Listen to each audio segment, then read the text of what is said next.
नमस्कार, आप देख रहे हैं एएनबी न्यूज और मैं हूं आपके साथ चंद्रशेखर त्रिशूल। गलवान घाटी से पहले भारतीय सेना को चीनी सेना ने बातचीत के लिए बुलाया और फिर निहत्थे भारतीयों पर हमला कर दिया। इस हमले से जहां पूरे देश में गुस्से की लहर है, तो वहीं भारत सरकार भी चीन को सबक सिखाने के लिए लगातार रणनीति बना रही है और आर्थिक मोर्चे पर एक के बाद एक झटके दे रही है। लेकिन इन सब के बीच वायुसेना चीफ ने चीन को संदेश दे दिया है कि भारतीय सेना युद्ध के लिए पूरी तरह तैयार है।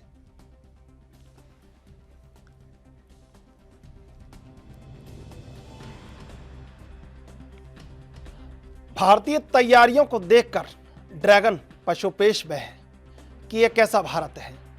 पहले इस तरह का विरोध उसे देखने को नहीं मिलता था, लेकिन अब जिस तरह की मजबूती भारत ने दिखाई है और जिस तरह लगातार आर्थिक मोर्चे पर, सामरिक मोर्चे पर, राजनीतिक मोर्चे पर, कूटनीतिक मोर्चे पर, रणनीतिक मोर्चे पर अपनी शख्सियत और अपनी मजबूती को कहीं बुलंद किया है, इससे चीन परेशान है।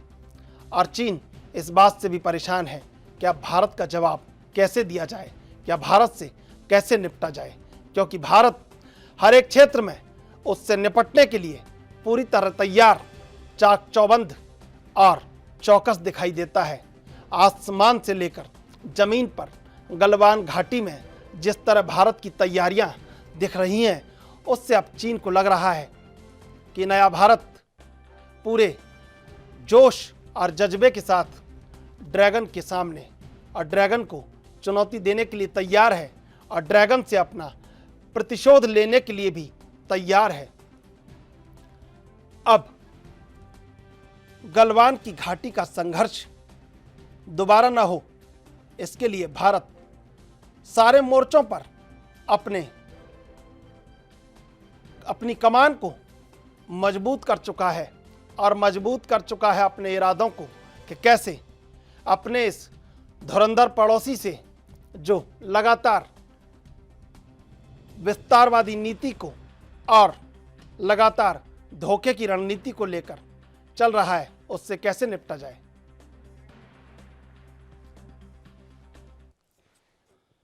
गलवान घाटी में पहले भारतीय सेना को चीनी सेना ने बातचीत के लिए बुलाया और फिर निहत्थे भारतीयों पर हमला कर दिया। इस हमले से पूरे देश में गुस्से की लहर है, तो वहीं भारत सरकार भी चीन को सबक सिखाने के लिए लगातार रणनीति बना रही है और आर्थिक मोर्चे पर एक के बाद एक चीनी झटके दे रही है। लेकिन इन सब के बीच वायुसेना चीफ ने चीन को संदेश दे दिया है कि भारतीय सेना युद्ध के लिए पूरी तरह तैयार है।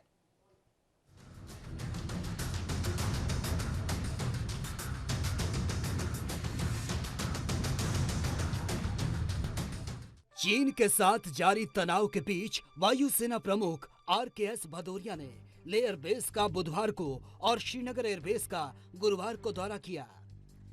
इस दौरान वायुसेना प्रमुख ने जहां चीन के साथ युद्ध को लेकर तैयारियों का जायजा लिया, तो वहीं अधिकारियों के साथ आगामी रणनीति पर चर्चा भी की।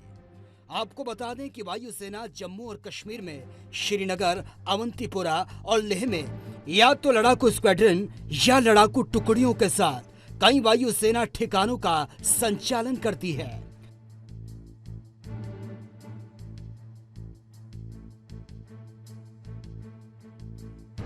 न्यूज एजेंसी ANI के मुताबिक वायुसेना प्रमुख 2 दिवसीय यात्रा पर थे, जहां पर उन्होंने पूर्वी लद्दाख में LAC पर चीन के साथ झड़प के मद्देनजर सभी प्लेटफॉर्म के परिचालन की जांच की। आपको बता दें कि यहां चीन ने अपने 10,000 से अधिक सैनिकों को तैनात किया है और इसी के साथ भारतीय वायुसेना के लड़ाकू जेट और अपाचे हेलीकॉप्टर्स को भी लेह में देखा गया। ANI के मुताबिक भारतीय वायुसेना ने सुकोई 30, MKI, मिराज 2000 और जगुआर लड़ाकू विमानों को वहां तैनात किया है, जहां से वो बहुत ही कम समय में उड़ान भर सकते हैं। हेलीकॉप्टर्स को उन क्षेत्रों के करीब तैनात किया गया जहां जमीन पर सैनिकों की ओर से कार्रवाई की जा रही है। दरअसल गलवान घाटी में चीनी सेना की ओर से भारतीय सैनिकों के साथ किए गए धोखे के बाद पूरा देश गुस्से में है और जगह जगह विरोध प्रदर्शन जारी है। इस दौरान लोग चीनी सामान का बहिष्कार कर रहे हैं, अपने घरों से चीनी सामान निकालकर उसकी होली जला रहे हैं। प्रदर्शन कर रहे लोगों का कहना है कि बॉर्डर पर चीन की सेना का सामना भारतीय सेना करेगी, तो देश भर के लोग इस तरह से चीन के सामान का बहिष्कार कर सेना का साथ देने के लिए खड़ी हैं और वे सामान न खरीद कर चीन को सबक सिखाएंगे। चीन की हरकत पर पूरे देश में गुस्सा है। दिल्ली, मुंबई समेत कई शहरों में प्रदर्शन हो रहा है। चीन के सामान का बहिष्कार का ऐलान कर दिया गया। मुंबई में चीन का विरोध प्रदर्शन हुआ। चीन के बने सामानों की होलिका जलाई गई। लोगों ने चीन के बने सामानों को बहिष्कार की अपील की। कर्नाटक के हुबली में चीन का विरोध शुरू हुआ। चीन के राष्ट्रपति शी जिनपिंग की तस्वीर को फाड़कर गुस्सा जाहिर किया गया। वहीं उत्तराखंड के देहरादून में लोगों ने चीन के राष्ट्रपति शी जिनपिंग की तस्वीर को जलाया। चीन के सामान के बहिष्कार की अपील की गई और चीन को मुंह तोड़ जवाब देने की मांग भी की गई। उधर भारत सरकार की ओर से चीन को सबक सिखाने के लिए आर्थिक मोर्चे पर चोट पहुंचानी शुरू कर दी गई है। दरअसल सरकार ने BSNL को निर्देश दिया कि 4G सिस्टम के अपग्रेडेशन के लिए किसी भी चीनी कंपनियों के बनाए उपकरण का इस्तेमाल नहीं होगा। सूत्रों के मुताबिक संचार मंत्रालय ने यह भी कहा कि टेंडर को नए सिरे से जारी किया जाए। संचार मंत्रालय BSNL के साथ प्राइवेट टेलीकॉम कंपनियों को भी निर्देश देगा कि वो चीन की कंपनियों पर डिपेंड ना हो। सरकार के सूत्रों के मुताबिक चीन की कंपनियों के उपकरणों के नेटवर्क की सुरक्षा पर भी सवाल उठ रहे हैं। उधर चीन की चालबाजी को लेकर उत्तराखंड से सटी तिब्बत की सीमा पर सैन्य तैयारियां तेज हो गई। ITBP के साथ सेना के जवान सरहद पर जमे हैं। सीमावर्ती इलाकों की हवाई रेकी की जा रही है। चमोली जिला प्रशासन ने सीमा से सटे इलाकों में रहने वाले लोगों को 3 महीने का राशन उपलब्ध करवा दिया। वायुसेना के एयरबेस को भी तैयार रहने के लिए कह दिया गया। भारतीय नौसेना ने समुद्र में पेट्रोलिंग को बढ़ा दिया। जम्मू कश्मीर में पाकिस्तान से सटे लाइन ऑफ कंट्रोल पर भी सेना हाई अलर्ट पर है। इधर लद्दाख में LAC पर हिंसक झड़प को लेकर चीन से तनाव के बीच वायुसेना प्रमुख air chief marshal RKS Bhadauria academy for compound graduation parade के लिए हैदराबाद पहुंचे। वायुसेना प्रमुख एयर चीफ मार्शल ने पासिंग आउट परेड के दौरान वायुसेना के जवानों को संबोधित किया। इस मौके पर उन्होंने कहा कि हम किसी भी कीमत पर अपनी संप्रभुता की रक्षा करेंगे। हमारे क्षेत्र में सुरक्षा परिदृश्य यह बताता है कि हमारे सशस्त्र बल हर समय तैयार हैं और सतर्क भी रहते हैं। लद्दाख में वास्तविक नियंत्रण रेखा पर छोटी सी सूचना पर हम हालात को संभालने के लिए तैयार हैं। जवानों को संबोधित करते हुए एयर चीफ मार्शल ने कहा, यह बहुत स्पष्ट होना चाहिए कि हम किसी भी आकस्मिकता का जवाब देने के लिए अच्छी तरह से तैयार हैं और उपयुक्त रूप से तैनात हैं। मैं देश को विश्वास दिलाता हूं कि हम स्थिति से निपटने के लिए दृढ़ हैं और गलवान घाटी के बहादुरों के बलिदान को कभी व्यर्थ नहीं जाने दिया जाएगा।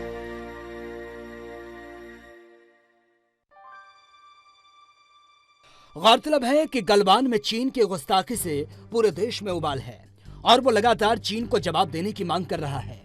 दोनों देशों में तनाव के बीच चीन के बुलावे पर शांति वार्ता के लिए निहत्थे भारतीय सैनिकों पर चीनी सेना ने हमला कर दिया था। इस हमले में 20 जवान शहीद हुए थे, लेकिन सेना ने अपने अदम्य शौर्य का परिचय दिया और 43 चीनी सैनिकों को भी मार गिराया और कई चीनियों को बुरी तरह से घायल कर दिया।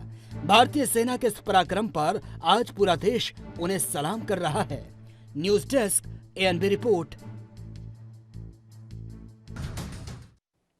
इस खबर पर ज्यादा जानकारी के लिए हमारे साथ जुड़े हुए हैं जम्मू कश्मीर से हमारे संवाददाता रविंद्र श्रीवास्तव। रविंद्र, क्या ताजा जानकारी है आपके पास?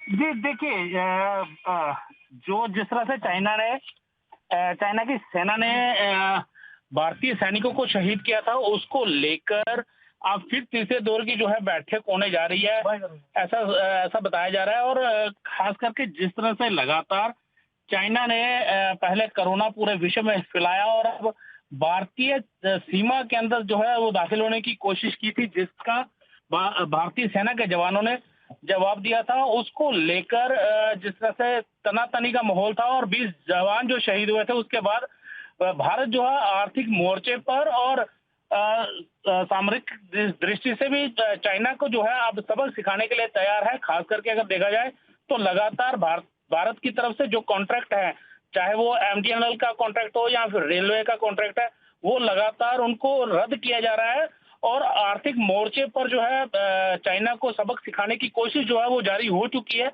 वहीं सीमा पर भी वायुसेना के जो एयर चीफ मार्शल हैं वो करीब 2 दिन वहां रुके हैं और लगातार वहां पर शॉर्टेज जो है वो भरी जा रही है, ताकि चाइना को ये दिखाया जा सके कि जो भारत की सेना है वो सक्षम है और अगर चाइना हिमाकत करेगा तो उसको उस माकूल जवाब जो है वो दिया जाएगा।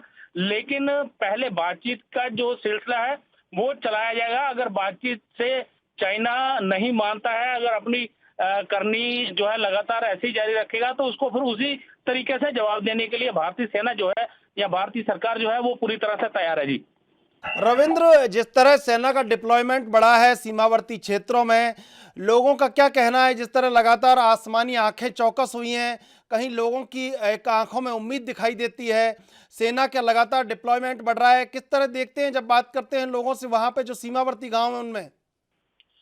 जी देखिए, सीमावर्ती गांव जो खास करके लद्दाख के साथ लगते इलाके हैं, वहां पर जो है पूरी तरह से चौकस है। कई हाईवे जो है वो बंद कर दिए गए हैं, क्योंकि जिस तरह से डिप्लॉयमेंट लगातार की जा रही है वहां पर, और कई जो इलाके हैं वहां पर जो लोगों की आवागमन था उसको भी बंद कर दिया है।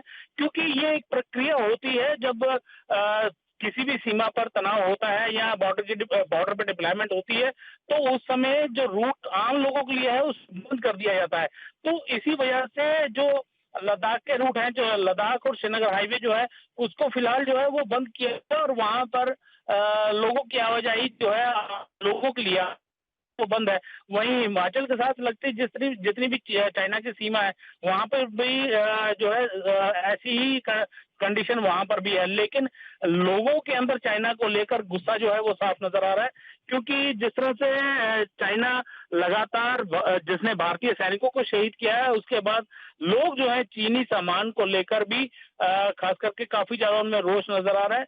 वहीं बॉर्डर पर अभी भी तनाव जो है वो बरकरार है। जी रविंद्र, जब आप वहां पर देखते हैं तो स्थानीय लोगों में आर्थिक बहिष्कार को लेके, चीनी सामान को लेके जो आक्रोश है, जो उसका बाइकाट कर रहे हैं, तो वो किस तरह देखते हैं वहां? ये एकजुटता आपको कैसे देखने को मिलती है? जी देखिए, अगर पूरे देश की बात करें या जम्मू कश्मीर या लद्दाख की बात करें तो यहाँ एकजुटता जो है वो साफ नजर आ रही है। यहाँ के लोग जो हैं यही कह रहे हैं कि चाइना को हर मोर्चे पर जो है वो जवाब दिया जाए। इसी वजह से लोग जो हैं चाइनीज प्रोडक्ट जो है, खास करके अगर हम मोबाइल ऐप्स की बात करें तो वो लगातार डिलीट करने का सिलसिला जो है वो चला हुआ है। चीनी सामान जो है उसका बहिष्कार जो है वो किया जा रहा है। कहीं ना कहीं चाइना को कई हजार करोड़ का नुकसान जो है वो इस समय उठाना पड़ रहा है और लगातार ये सिलसिला जारी है। क्योंकि जिस तरह से चाइना की दोगली जो नीति है, खास करके पीठ में छुरा घोंपने वाली जो बातें चाइना करता है, उसको लेकर सबक सिखाना बहुत जरूरी है। क्योंकि चाइना ने अगर 62 की बात करें तो चाइना ने तभी हिंदी चीनी भाई भाई करते हुए पीठ में छुरा घोंपा था। और ऐसा ही अब ये जिस तरह से टॉक चल रही थी, कमांडर लेवल की बातचीत जो है उसका सिलसिला जारी था, और उस दौरान जो है 20 जवानों के साथ उलझ पड़ी चीनी सेना, चाइना के सैनिक जो है वो उलझ पड़े और उसमें हमारे 20 जवान जो है वो शहीद हुए। हालांकि इसमें चाइना को भी काफी ज्यादा नुकसान जो है उठाना पड़ा है। अगर देखा जाए तो लोगों के अंदर इस समय चाइना को लेकर बहुत ज्यादा गुस्सा है। बिल्कुल बिल्कुल रविंद्र श्रीवास्तव, बहुत बहुत धन्यवाद। आप बने रहिए वहां पर, ताज़ा जानकारी उपलब्ध करवाते रहिए। जिस तरह लगातार चाइना को लेकर आक्रोश है, जिस तरह लगातार कूटनीतिक रणनीतिक मोर्चे पर भारतीय सेना तैयार दिखती है, देश तैयार है, आर्थिक बहिष्कार लगातार जारी है। निश्चित रूप से अब चीन को एक बात समझ में आ चुकी है कि भारत से पंगा लेना बहुत भारी पड़ रहा है और आगे भी भारी पड़ सकता है। ये तमाम बातें हैं कि जहां चीन को अब बार बार इस बात पर विचार करना पड़ रहा है कि कैसे एक गलती जिस पर अब भारत एक मजबूत स्टैंड के साथ उसके सामने खड़ा है और कहीं इस बात पर भारत का पूरा मन मजबूत है कि अब विस्तारवादी नीति या भूमि पर अतिक्रमण नहीं चलेगा और भारत शांति और संप्रभुता दोनों के लिए प्रतिबद्ध है। लेकिन शांति अपनी जगह है, संप्रभुता अपनी जगह है। अगर शांति को नष्ट करने की ड्रैगन कोशिश करता है तो फिर संप्रभुता के लिए भारत अपने तमाम रक्षा कवच को, जो भारत का रक्षा कवच है, उसको पूरी तरीके से लड़ने के लिए तैयार करेगा।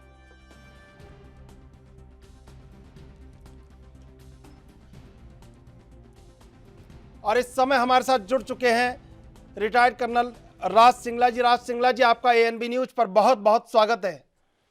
नमस्कार। राज सिंगला जी, जिस तरह देश तैयार है, सेना चौकस है और आर्थिक बहिष्कार जारी है, किस तरह देखते हैं इस पूरे मामले को अब आप?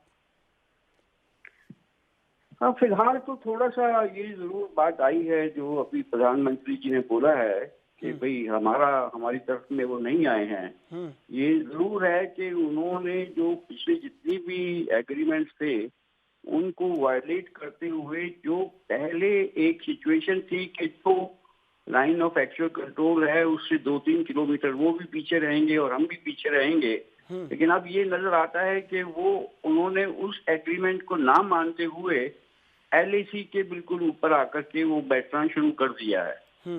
तो उस सिचुएशन के अंदर ये तो बाकायदा बनता है कि हम भी उसी तरीके की तैयारी करके और हम भी एलएसी के पास में पहुंचते जाएं। ये अच्छी बात है कि पिछले दिनों में जो इंफ्रास्ट्रक्चर इम्प्रूव हुआ है, जो लेटरल लाइंस खुल करके और एक्सेस हमने बनाया है एलएसी तक का, तो उसके होते हुए जरूरी बात है कि हमारा भी आहिस्ता आहिस्ता करके मजबूत हो जाएगा। और मुझे लगता है कि आने वाले समय के अंदर एक सिचुएशन ये होगी कि कम से कम ये लाइनें लगने के बाद में एलएसी खुद ब खुद एक परमानेंट लाइन की तरह से बन जाएगी। क्योंकि अभी तक सबसे बड़ी जो दिक्कत आ रही थी वो ये है कि खुद चाइना इस चीज के लिए तैयार नहीं था कि बाउंड्री लाइन को डिमार्केट किया जाए ताकि एक वो फिक्स हो कि ये हमारा इंटरनेशनल बॉर्डर है। तो एलएसी के चलते हुए इस किस्म की ऊपर नीचे की संभावनाएं जितनी कम हो उतना अच्छा है। और आने वाले समय में मुझे लगता है कि हमारा देश काफी अग्रसर तरीके से काम कर रहा है और मजबूती पकड़ रहा है और आहिस्ता आहिस्ता करके हमने और नए हथियार और नए वेपन्स और नया सिस्टम और काफी तरीके के जो बदलाव आ रहे हैं वो हम भी उस मुकाबले के अंदर आ जाएंगे कि हम और थोड़े शक्तिशाली बने। कर्नल साहब, जिस तरह तमाम मोर्चों पर एक काउंटर पॉलिसी इस बार भारत की दिखाई दे रही है, ये चाइना को बहुत हैरान कर देने वाली बात है। चाइना हैरान हो रहा होगा कि इस तरह की काउंटर पॉलिसी हर एक मोर्चे पर जिस तरह भारत ने अपनी कहीं क्लियर की है, तो ये चाइना के लिए क्या संकेत है और चाइना क्या सोच रहा होगा? आप एक सेना में रहे हैं, आपका लंबा तजुर्बा है, किस तरह देखते हैं आप चाइना के मन में क्या हो सकता है? देखिए, चाइना भी अपनी पूरी तैयारी पर है। लद्दाख उनका एक इम्पोर्टेंट रीजन है। दूसरी तरफ अरुणाचल प्रदेश की तरफ भी उनका काफी ध्यान है, खासकर लद्दाख की तरफ, जबकि उन्होंने तिब्बत की लाइन को बचा करके रखना है, तिब्बत का कंट्रोल कर रखना है। और दूसरी तरफ पाकिस्तान की तरफ में उसका जो प्रोजेक्ट्स हैं उनको बचा करके रखना है। तो लद्दाख उनके लिए एक बहुत अहम एरिया बन जाता है। तो वो उस तरीके से अपना जरूरी है कि वो अपना वहां पर इंफ्रास्ट्रक्चर स्ट्रॉन्ग कर रहे हैं और काफी हद तक कर भी चुके हैं कि हमने भी अब उस चीज की तैयारी कर दी है। तो ये बात पक्की है कि ठीक है, हमको जो करना चाहिए हम भी करना है, जो चीन को करना है वो चीन करेगा। जी, अरुणाचल प्रदेश, हिमाचल प्रदेश, उत्तराखंड, तीनों जगह जहां पूरी सीमा पर तकरीबन 4000 किलोमीटर की सीमा है, भारत पूरी तरह तैयार है, एडवांटेज के साथ, आसमानी आंखें चौकस हैं।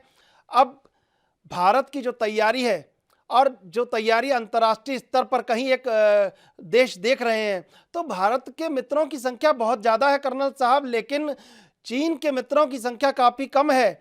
बावजूद इसके चीन जिस तरह के स्टैंड पर इस समय खड़ा है, क्या ये उसके लिए ठीक है ये स्टैंड?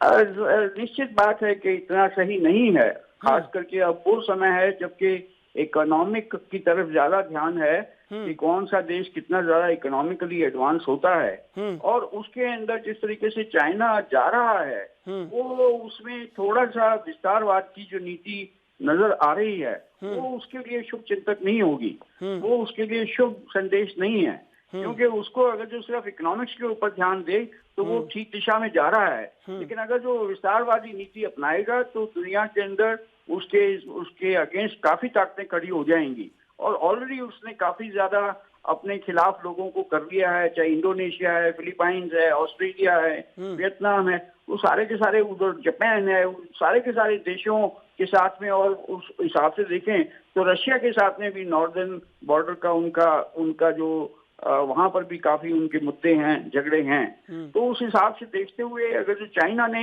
सुपर पावर बनना है तो उसको देखना पड़ेगा कि इंडिया भी सुपर पावर बने और चाइना भी अच्छा हो, इसमें कोई दो राय नहीं कि उनको अच्छा होना चाहिए, लेकिन उसके लिए ये बहुत जरूरी है कि वो कहीं अलग थलग ना पड़ जाएं, और अलग थलग पड़ने का मतलब ये होगा कि आखिर के अंदर वो जो भी मर्जी कर लें उनको फिर नुकसान रहेगा।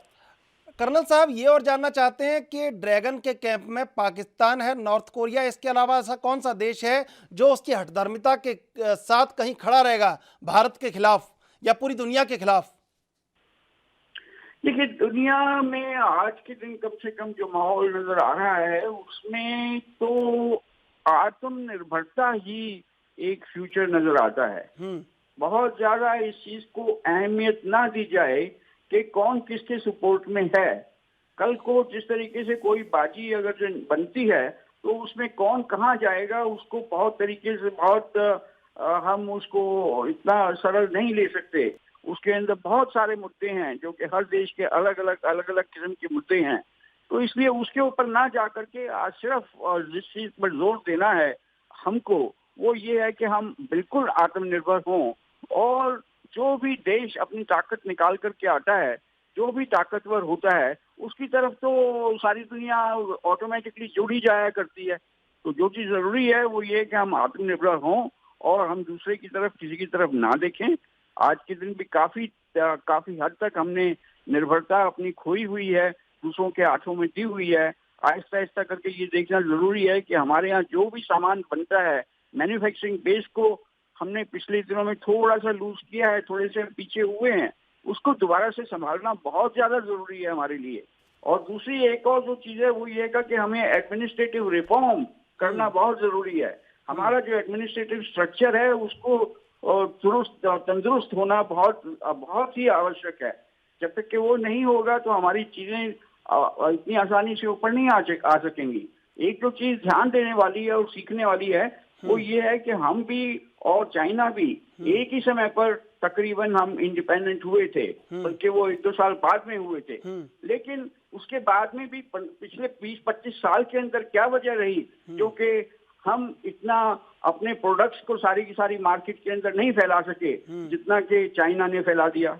तो वो थोड़े से हमको सबक लेने होंगे, और जो सच्चाई है वो कड़वी सच्चाई है, उसको हमें जरूर सोचना होगा और किस तरीके से उसको आगे हमको निकल करके आना है। ये एक बहुत जरूर मुद्दा है।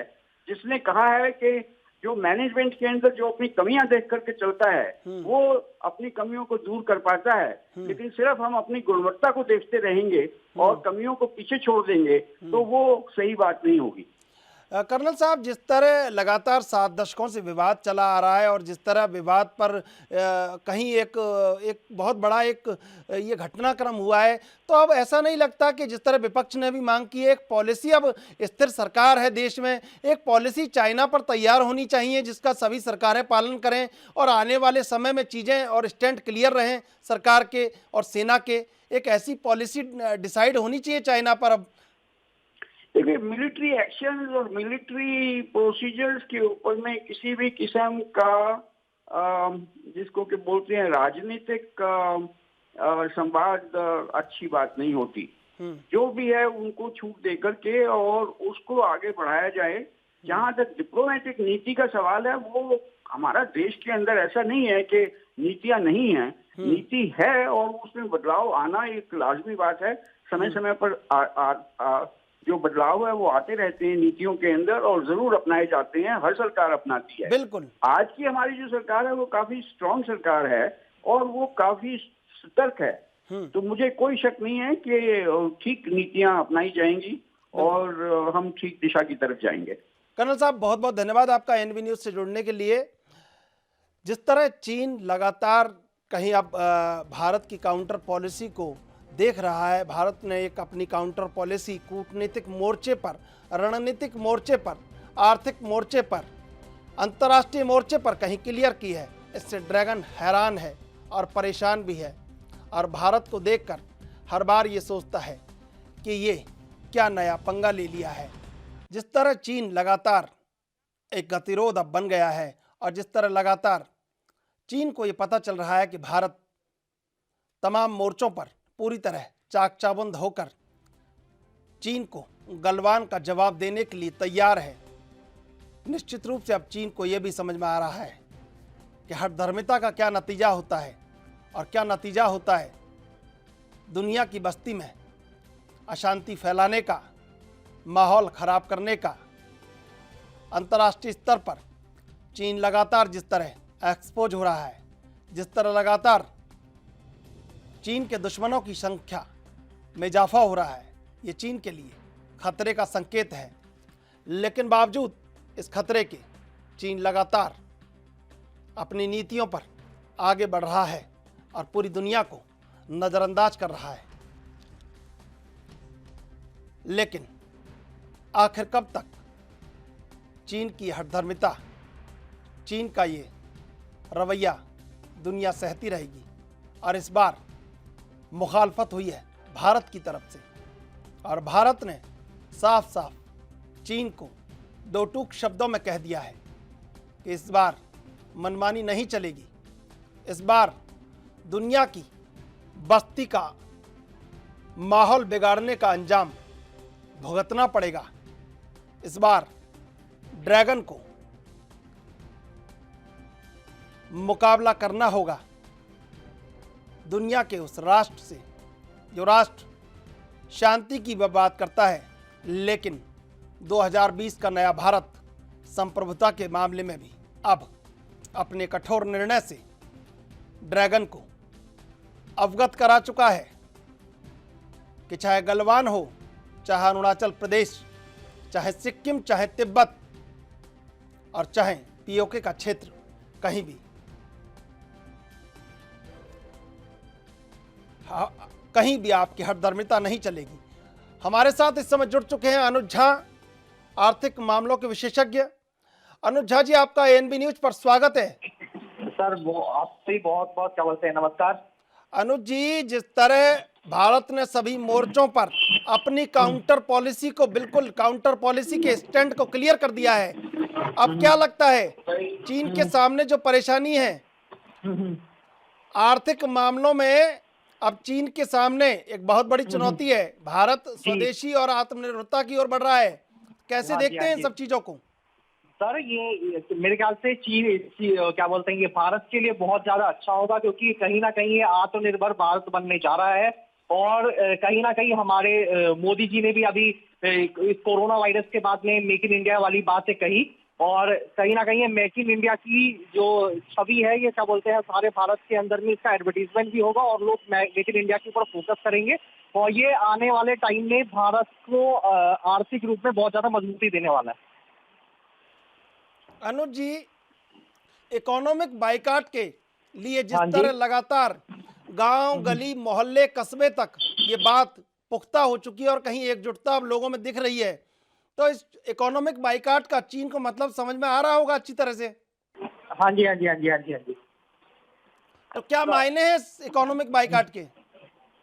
सर इकोनॉमिक बाईपास का सिंपल सा जो लॉजिक है आपका, क्या बोलते हैं, जो क्या बोलते हैं हमारी जो क्या बोलते हैं जो अर्थव्यवस्था है, कहीं ना कहीं इकोनॉमी से मजबूत होगी। हालांकि ये अभी पूरी तरह सक्षम भी नहीं है, क्योंकि कहीं ना कहीं ऐसी बहुत हमें अपनी मैन्युफैक्चरिंग सेक्टर पे ध्यान देना होगा, क्योंकि कहीं ना कहीं अभी भी हम मैन्युफैक्चरिंग के अंदर में काफी पीछे हैं, और हमें फोकस करना होगा उस प्रति, तभी जाके ये जो हमारा जो मिशन है ये सक्षम हो पाएगा। नहीं तो हम कुछ समय तो इसको याद रखेंगे, लेकिन हमारी मैन्युफैक्चरिंग की जो जरूरत है हमें दोबारा वहां पे लाके खड़ी कर देगी। अनुज, जहां आप इस मामले को देखते हैं, जिस तरह चीन से गतिरोध जारी है, जिस तरह भारत में आर्थिक मोर्चे पर तमाम भारतीय डटे हुए हैं और कहीं आत्मनिर्भरता की ओर, कहीं स्वदेशी की ओर लौट रहे हैं, इससे देश का व्यापार भी एक उन्नतिशील पथ की ओर अग्रसर होने की उम्मीद है। सर डेफिनेटली एकदम। देखते हैं इन सब चीजों को। सर ये जो आपकी जो चीजें हैं, डेफिनेटली जो भारत है आत्मनिर्भर बनेगा, लेकिन जो समस्या हमारे साथ सबसे बड़ी है, अगर मैं अभी कंप्यूटर की बात करूं या मोबाइल की बात करूं, तो आज भी हम उसको असेंबल कर रहे हैं, उनके पार्ट जो है हमारे यहाँ पे नहीं बन रहे। अगर हम कुछ मैं प्रोडक्ट्स पर, हम जो पानी पीते हैं आपका आरओ, तो उसके मेम्ब्रेन्स होते हैं, या तो वो कोरिया से इंपोर्ट होता है या तो वो चाइना से इंपोर्ट होता है। आज भी हम उसकी मैन्युफैक्चरिंग नहीं कर रहे हैं। तो हमें अपनी मैन्युफैक्चरिंग सेक्टर के ऊपर फोकस करना पड़ेगा, तभी जाकर के हम चीन के प्रोडक्ट को बायोकाट कर सकते हैं और भारत मजबूती की तरफ जाएगा। तो हमें मैन्युफैक्चरिंग सेक्टर की तरफ बहुत ज्यादा ध्यान केंद्रित करना पड़ेगा इसके लिए। मैन्युफैक्चरिंग सेक्टर को कैसे एक्सटेंड करेंगे? सेक्टर को एक्सपेंड करने के लिए गवर्नमेंट को पॉलिसीज बनानी पड़ेगी, नए नए स्टार्टअप्स करने पड़ेंगे। हम टेक्नोलॉजी से किस साथ जुड़े, किस तरह मशीनरी डेवलप करें, और कहीं ना कहीं हमें कैपिटलिस्ट जो पॉलिसी है उसको फॉलो करना पड़ेगा। हमें मशीनरी पॉलिसी को फॉलो करना पड़ेगा, किस तरह से हम आधुनिक मशीनों का इस्तेमाल करें और ये सारी जो चीजें हैं बना पाए। हमारे साथ इस समय आकाश जिंदल जुड़ चुके हैं, जाने माने आर्थिक मामलों के जानकार हैं। आकाश जिंदल जी, आपका स्वागत है एएनबी न्यूज पर। धन्यवाद। आकाश जिंदल जी, जो ये गतिरोध आप देख रहे हैं, जिस तरह कहीं अब एक इकोनॉमिक सेक्टर को, कहीं एक इंडस्ट्री सेक्टर को रिवाइज करने की बात चल रही है और कहीं आर्थिक बहिष्कार करने की बात चल रही है चीन से, जिस तरह लड़ाई आमने सामने है, किस तरह प्रैक्टिकल है ये सब बातें? बात तो हो रही है लेकिन प्रैक्टिकल किस तरह, ये बताइए जरा। देखिए, प्रैक्टिकेबल है क्योंकि इस समय चाइना की दुश्मनी सारी दुनिया में पड़ रही है। यूएस जैसी सबसे बड़ी इकोनॉमी चाइना से खुश नहीं है। डोनाल्ड ट्रंप चाइना पर कई बार सवाल खड़े कर चुके हैं। यूरोपियन इकोनॉमीज भी पसंद नहीं कर रही हैं। तो ऐसे में हिंदुस्तान के पास अपॉर्चुनिटी है कि चाइना के इंपोर्ट को बंद करें और हम बायकॉट करें, तो इंडिया में हम अपनी मैन्युफैक्चरिंग शुरू कर सकते हैं। ये एक मौका इंडिया के पास है और इस मौके को हिंदुस्तान यूटिलाइज करता है। ऐसे ये है कि फॉरेन डायरेक्ट इन्वेस्टमेंट इंडिया आ सकती है, और फॉरेन डायरेक्ट इन्वेस्टमेंट इंडिया आ सकती है यूएस से, यूरोप से, इवन चाइना के नेबर्स जैसे कि साउथ कोरिया से, जापान से, बिकॉज इस समय जो है चाइना को कहीं भी पसंद नहीं किया जा रहा। तो ऐसे में this is an opportune moment when we can concentrate on our own production. जो वोकल फॉर लोकल प्रधानमंत्री का नारा था और सेल्फ डिपेंडेंस का, उसको हम इस समय प्रैक्टिकल शेप दे सकते हैं। अमेरिका से बड़ी छूट मिलने की भी कहीं उम्मीद की जा रही है व्यापार में, तो ये कितना, इसको कैसे देखते हैं? अगर ये छूट मिलती है तो इसका फायदा भी कहीं भारत को हो सकता है इस समय? जी हाँ, बिल्कुल मिल सकता है, क्योंकि अमेरिका के साथ हमारे रिलेशन काफी चल रहे हैं। प्राइम मिनिस्टर अमेरिका के साथ काफी रेपो डेवलप किया हुआ है, तो उसका फायदा कहीं ना कहीं इंडिया को मिल सकता है और यूएस के साथ अच्छा टाई बन सकता है, बिकॉज यूएस तो वर्ल्ड की सबसे बड़ी इकोनॉमी है। और यूएस के साथ अगर अच्छे टाइप्स होते हैं तो उसका फायदा हमें यूरोपियन कंट्रीज के साथ टाइप में भी होगा। यूरोपियन कंट्रीज के साथ में हमारा टाइप फिर उसके बाद अच्छा हो सकता है, तो वो कहीं ना कहीं व्यापार के लिए अच्छा और पॉजिटिव साबित हो सकता है।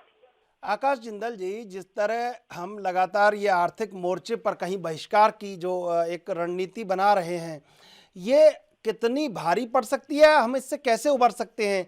क्या एक इसका रोड मैप हो सकता है?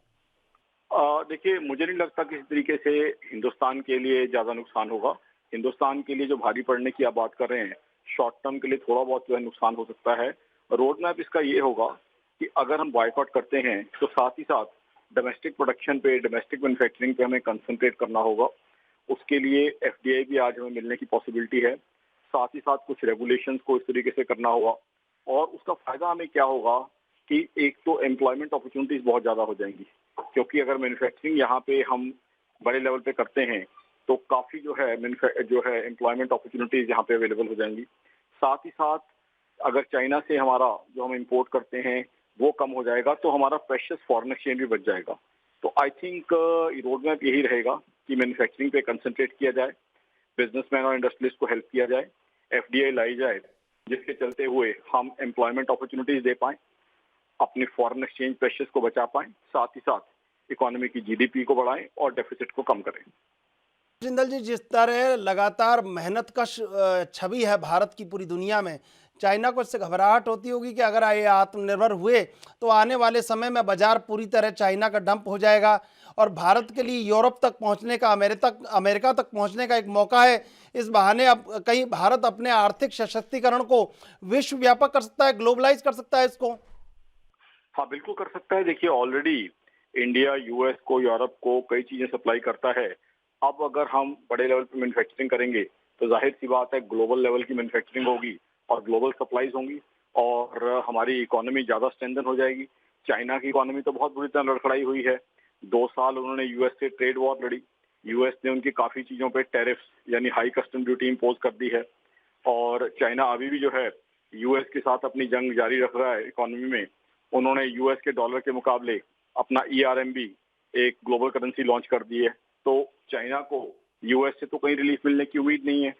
ओवरऑल अगर छोटी इकोनॉमीज की बात करें, पाकिस्तान जिसे चाइना का दोस्त माना जा रहा था, वो भी आज चाइना से खुश नहीं है। जिस तरीके से पाकिस्तान के साथ उन्होंने किया है या श्रीलंका के साथ किया है, तो कहीं ना कहीं इंडिया के पास इस समय अपॉर्चुनिटी है, क्योंकि इंडिया की एक पॉजिटिव इमेज बनी हुई है और मैन्युफैक्चरिंग में टैलेंट हमारे पास सही है, कैपिटल मिलने की हमें संभावना है और गवर्नमेंट आज की तारीख में सपोर्ट कर रही है मैन्युफैक्चरिंग और इंडस्ट्री को। तो जाहिर सी बात है हम एक ग्लोबल मैन्युफैक्चरिंग सुपर पावर बनने की तरफ बढ़ सकते हैं। आकाश जिंदल जी, जिस तरह छोटे बड़े और बीच के सारे व्यापारी इस तरह कहीं अब चाइना के बहिष्कार के लिए एकजुट दिखाई दे रहे हैं, ये एकजुटता भी बहुत स्पष्ट संकेत देती है कि भारत में स्वदेशी अब इस समय ऊपर आ सकता है और कहीं मेक इन इंडिया और ये तमाम चीज़ें जो आत्मनिर्भरता की चल रही हैं, अब ये व्यापक हो सकती हैं इस सब चीज़ों को देखते हुए। हो सकती हैं, बिल्कुल हो सकती हैं, क्योंकि देखिए 80s में हमारे यहाँ एक खूबसूरत नारा हुआ करता था, बी इंडियन बाय इंडियन।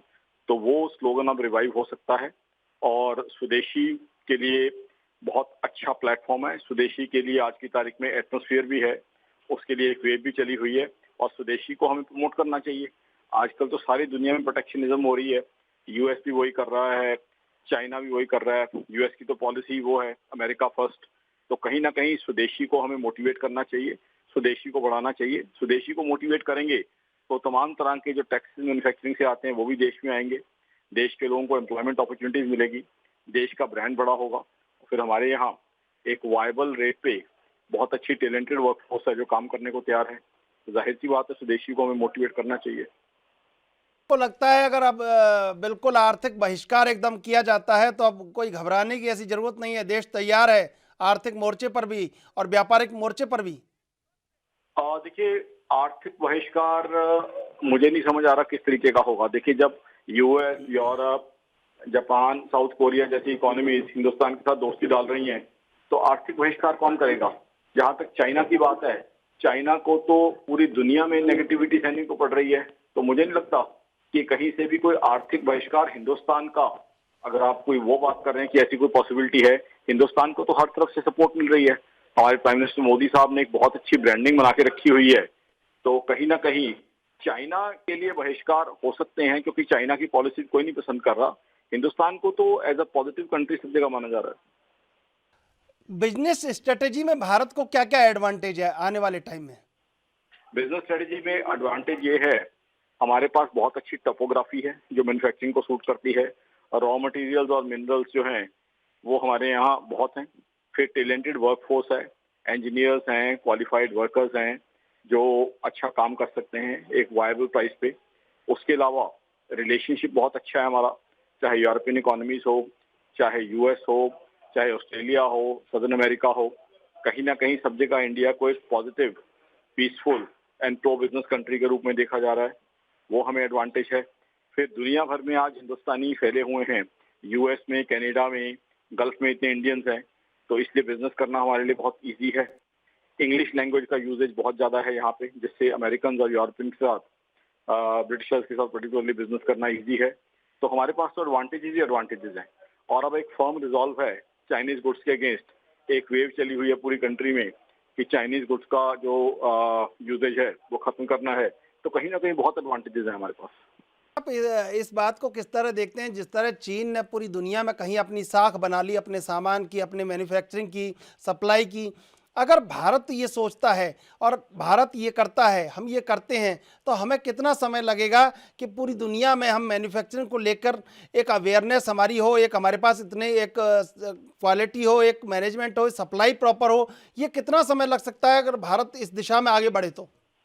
देखिए, भारत ने चाइना से बहुत पहले इंडस्ट्री शुरू कर, तो हमारे यहाँ तो इंडस्ट्री 1920s में हमने पहला स्टील प्लांट लगा लिया था। चाइना से तो बहुत बाद में शुरुआत की है, 1980s में।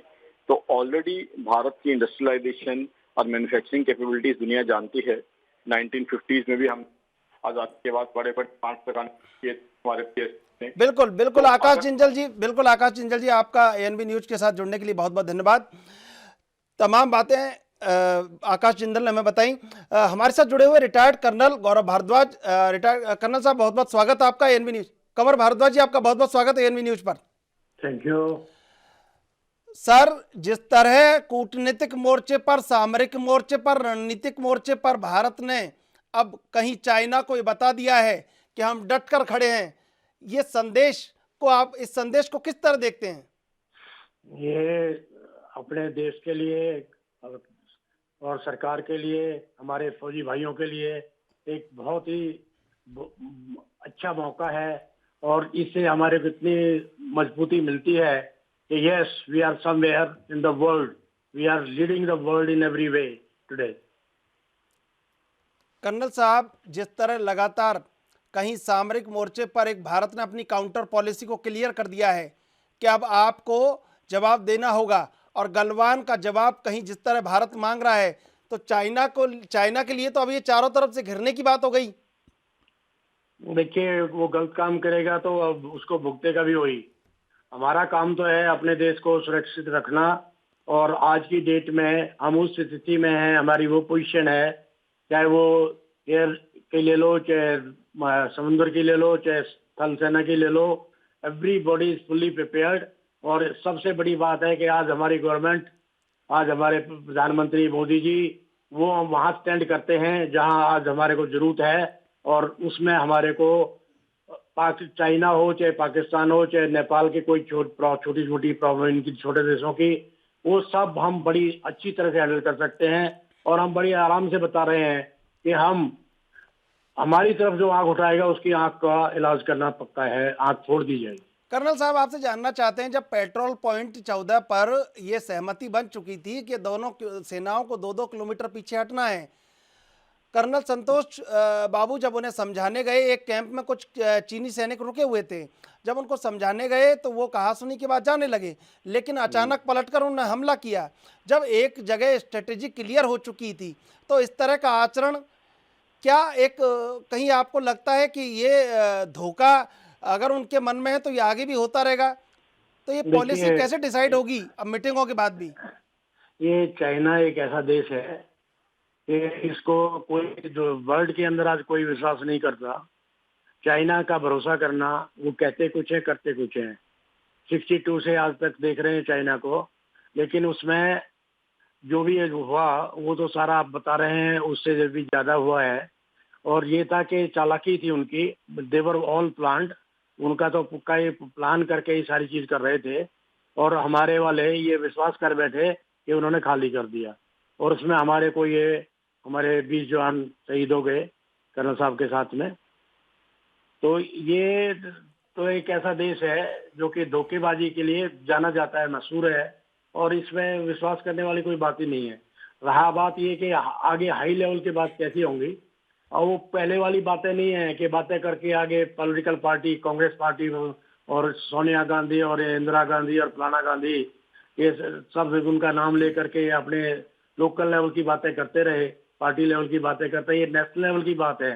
Everything be sorted out, neat and clear, हर एक तरीके से सब चीज का समाधान निकलेगा।